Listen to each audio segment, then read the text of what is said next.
اب آخری بچے کو دعوت پیش کی جاتی ہے جس کا نام ہے محمد سیف الرحمان والد قاری محمد عرفان، جس کا تعلق مرکزی ادارہ گلشن مصطفیٰ G14 اسلام آباد۔ محمد سیف الرحمان والد قاری محمد عرفان، جن کا تعلق مرکزی ادارہ گلشن مصطفیٰ G14 اسلام آباد۔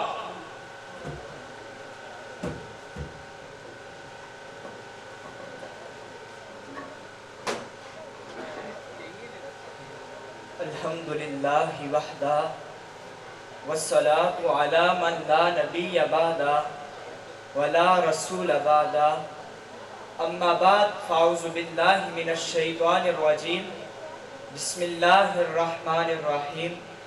ما کان محمد احد من رجالکم ولکن رسول اللہ وخاتم النبیین، قال النبی صلی اللہ علیہ وسلم انا خاتم النبیین لا نبی بعدی۔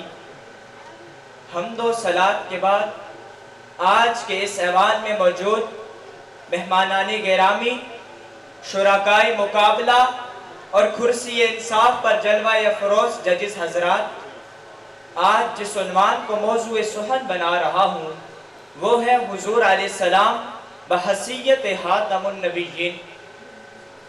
رسول مجتبی کہیے، محمد مصطفیٰ کہیے، خدا کے بعد بس وہ ہیں، پھر اس کے بعد کیا کہیے۔ محبت کا تقاضا ہے کہ محبوب خدا کہیے، شریعت کا ہے یہ اصرار کہ خاتم الانبیاء کہیے۔ جناب صدر، دنیا کا کوئی کام ایسا نہیں جس کی ابتدا ہو اور انتہا نہ ہو۔ قرآن کی تلاوت کریں، الحمد اس کی ابتدا ہے تو والناس اس کی انتہا۔ نماز پڑھیں، تکبیر تحریمہ اس کی ابتدا ہے تو سلام اس کی انتہا۔ اسی طرح جب سلسلہ نبوت کی ابتدا حضرت آدم علیہ السلام سے ہوئی تو عقل کا تقاضا یہ کہتا ہے کہ کسی کی ذات پر اس کی انتہا بھی ہونی چاہیے۔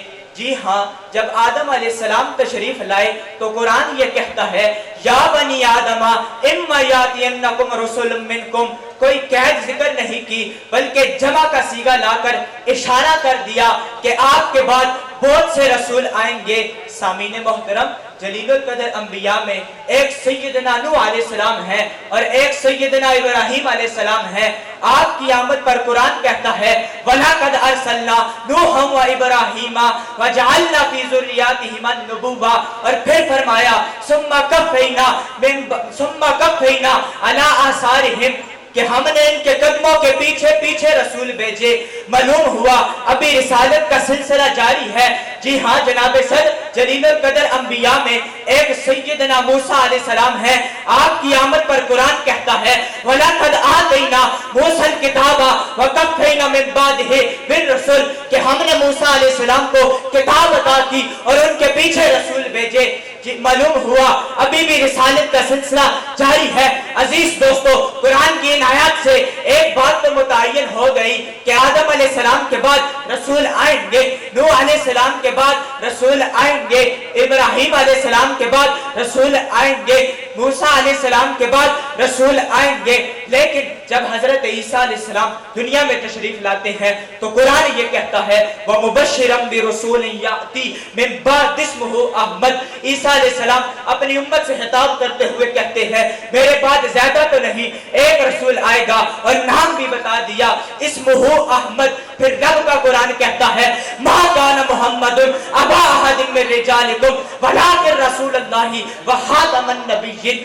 رب کا قرآن کہتا ہے کہ آپ علیہ السلام آخری نبی ہیں۔ پھر مجھے کہنے دیجئے انبیاء کی کہانی ختم ہوئی، آخری ہے شمارا ہمارا نبی، کوئی نبی نہ قیامت تلک آئے گا، اب قیامت تلک ہے ہمارا نبی۔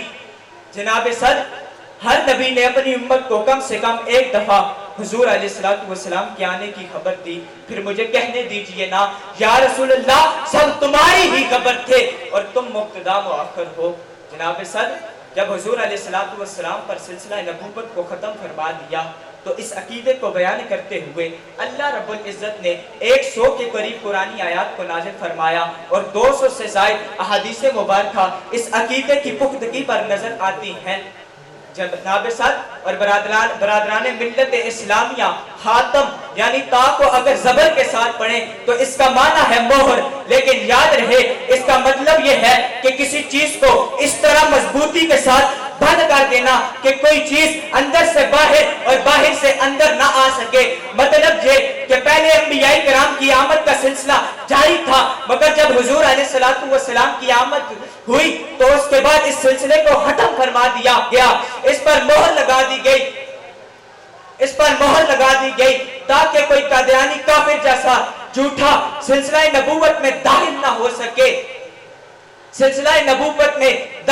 ہو سکے، بلکہ ایک مقام پر حضور علیہ السلام نے خود فرمایا انا خاتم النبیین لا نبی بعدی، کہ میں آخری نبی ہوں، میرے بعد کوئی نبی نہیں۔ پتا چلا کہ حضور علیہ السلام کی آمد کے بعد سلسلہ نبوت کے دروازے کو ہمیشہ کے لیے بند فرما دیا، لیکن عہد نبی سے لے کر آج تک کئی بدبختوں نے نبوت کا دعویٰ کیا، کبھی مسلمہ کذاب نے نبوت کا دعویٰ کیا اور کبھی اسود انسی نے میلی نظروں کے ساتھ گنبد خضرا کی طرف دیکھنے کی کوشش کی، اور کبھی ابو منصور اجلی نے تاج نبوت کو نوچنے کی کوشش کی، اور کبھی یوسف کذاب نے ہادی و مہدی ہونے کا دعویٰ کیا۔ تو مسلمانوں، اس وقت بھی جس ڈاکو نے تاج نبوت کو دلچائش نظروں سے دیکھنے کی کوشش کی تو غیور مسلمانوں کی تلواریں نیامت سے باہر آ گئی اور اس کتے جہنمی کو اس کے انجام تک پہنچا کر یہ بتا دیا، لکھتا ہوں خون دل سے یہ الفاظ احمری، بعد از رسول ہاشمی کوئی نبی نہیں۔ جناب صدر، کس مسئلے کے لیے ان عظیم ہستیوں نے اپنی جانیں نچھاور کی، کس مسئلے کے لیے ان عظیم ہستیوں نے اپنی شمشیروں کو بے نیام کیا؟ وہ مسئلہ آج کا میرا موضوع، وہ مسئلہ ختم نبوت تھا، جس مسئلے کے لیے صحابہ کرام نے بھی اپنی جانیں نچھاور کر کے یہ رہتی دنیا کو یہ بتا دیا ہے کہ جب تک جسم میں جان رہے تیرا یہ ایمان رہے، صدا رہے تجھ کو یہ یاد، تاجدار ختم نبوت زندہ باد، زندہ باد۔ والسلام۔